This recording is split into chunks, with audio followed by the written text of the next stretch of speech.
Disclaimer: this video will be talking about deep topics such as depression, suicide, and self-harm. If you are uncomfortable or triggered by these topics, please click off the video. I value your mental health overviews. If you are struggling with suicidal thoughts and need help, please call your local suicide prevention hotline. Viewer discretion is advised. Hi, hello, it's your girl Marlon here with another video. Today's video is actually going to be a little special. I'm going to be talking about my AP 2D art design score and my art pieces from that class. For those who don't know what AP means, it stands for Advanced Placement. In my school, it basically means a college level class. I know I didn't talk much about my high school life because I was actually struggling for real. But now that I officially graduated with a 4.0, I may add, I can finally yap about it. I'm going to say I will be getting really vulnerable with you guys about my mental health. For some context, for my senior year, I decided I want to have more art classes. I only had one art class during my first 3 years of high school, and it was only for half a semester. I know it's weird considering I'm an artist, but I was honestly more focusing on dance, which I kind of regret doing. But that will be another story, because that one's a messy one. Anyways, for my senior year, I chose 3 different art classes: Media Art, Art 2, and AP 2D Art and Design. I was most excited for my AP class because I knew we got to work on portfolios that portray themes of our choice. Before I start talking about the pieces, I want to gush over my score right now because I got a 4 out of 5. In AP, you are scored on a 1 to 5 scale. 1 meaning you passed the class, but you didn't get the college credit. 5 meaning you passed the class, understood the material, and got the college credit. While I was shooting for a 5, because it just would give me a huge ego boost, I would have settled for a 3, but the fact I got a 4, I am above the moon right now. I just can't describe in words how happy I am for this score. Let's go on to the pieces now. While it's not common, I did choose to do animation / digital art as my medium. I'll show the speed paints of the different pieces even though I've lost most of the animation progress videos. I'll do my best to talk about the pieces that are being shown, but I highly doubt that's going to happen. I'll even show the pieces that I worked on that didn't even quite make it to the final stage. So let's start.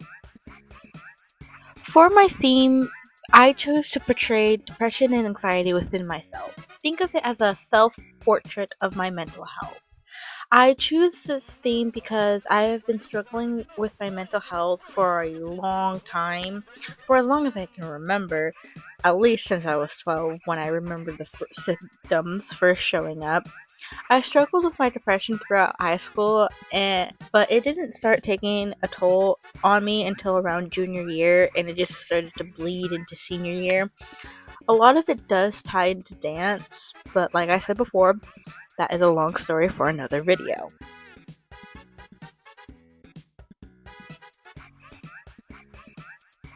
For our portfolios, we had 5 final pieces and 15 investigative pieces. I chose to have my final pieces tell a small story, a story that involves suicide.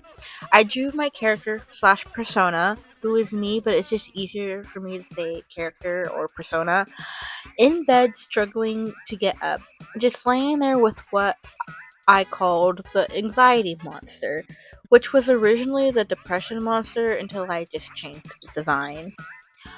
Before she wakes, the now depression monster completely consumes her, soaking into her body, becoming one with her.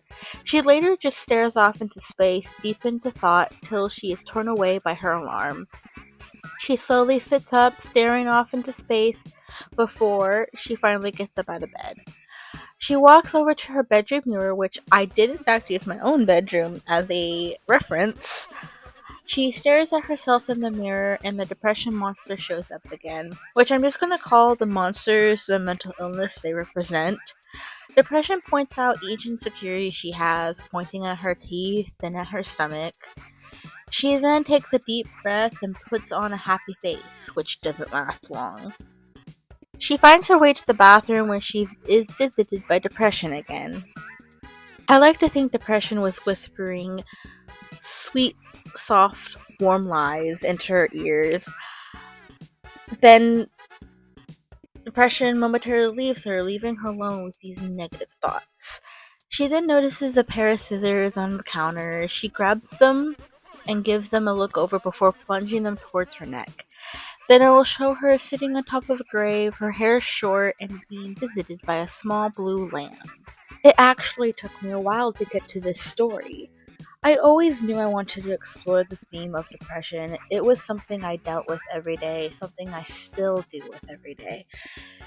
It's a part of me I wanted to explore and understand, and that's what I did. I wanted to have deep symbolism. I wanted my work to feel heavy.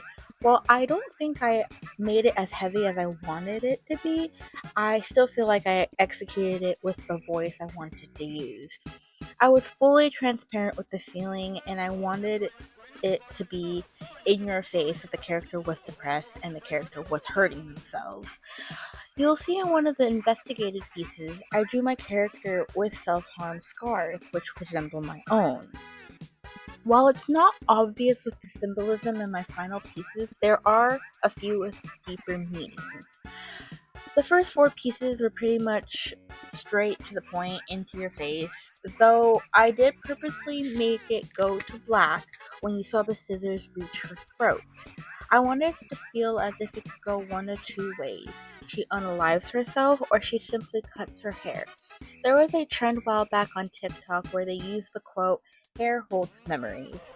I love the idea of cutting your hair to get rid of the so-called bad memories. I carried this piece into number 5, where you saw the character sitting on top of the grave with her hair cut short. She is also accompanied by a small little lamb. Lamb statues are often put onto children's graves because lambs are often a sign of innocence. If you look more closely, I also included a pair of shoes and a small vase which holds Lily of the Valley. Shoes are another common thing that are placed amongst children's graves. Lily of the Valley is generally associated with purity, sweetness, and the return of happiness. Lily of the Valley is also highly poisonous to humans, so it can connect to my character unaliving herself at such a young age. Speaking of poisonous flowers, one of Editor Marlin here, I did in fact use this piece as one of my investigated pieces, so ignore me.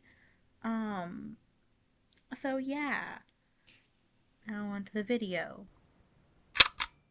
One of the first pieces I made was a portrait of my character surrounded by nightshade and wolfsbane, 2 of the most poisonous flowers for human consumption. I will say it didn't make it to the final or even into the investigated pieces because it did get too biblical. I made the mistake of making thorns grow around my character's head.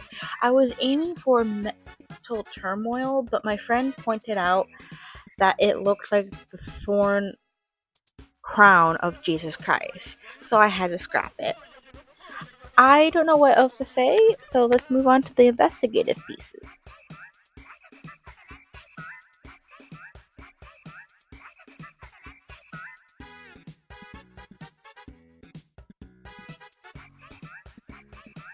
There really isn't much to say about the investigative pieces. They're pretty much character sheets of the 3 characters within the story: anxiety, depression, and my persona.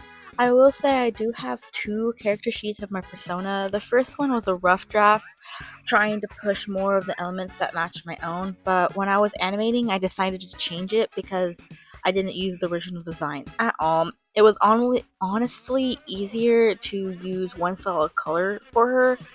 I included stage progression of both anxiety and depression, where there are 3 stages and each one gets more worse than the other, gets more out of control.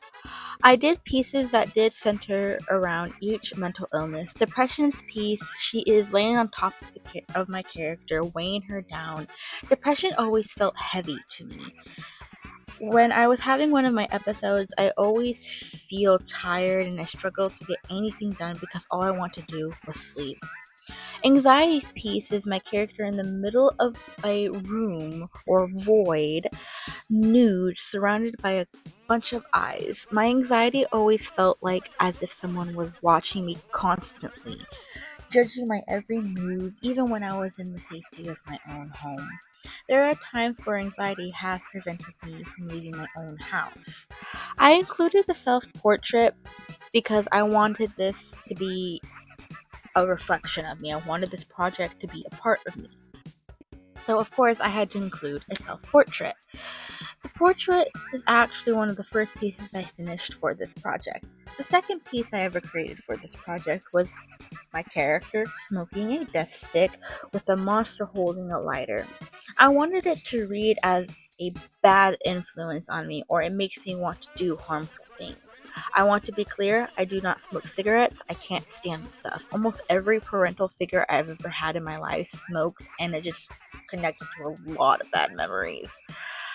I don't have much else to say other than I really loved these pieces, and pretty much these pieces were just a progression of my progress within the project.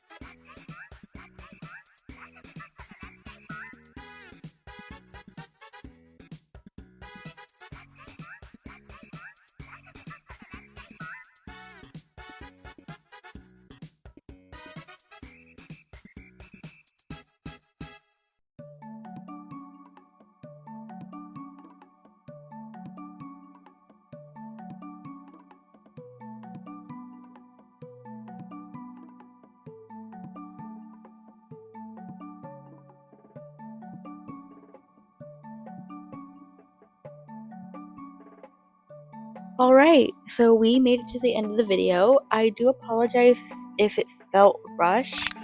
I have recorded this script like 5 different times and I am struggling to speak. I am still getting used to that speaking a lot. Thank you for watching and thank you for all the support. If you're interested in my other content or commission me, you can message me on TikTok, Instagram, Tumblr, and Bluesky. If you're actually struggling with your mental health, please reach out for help. You are not alone in this.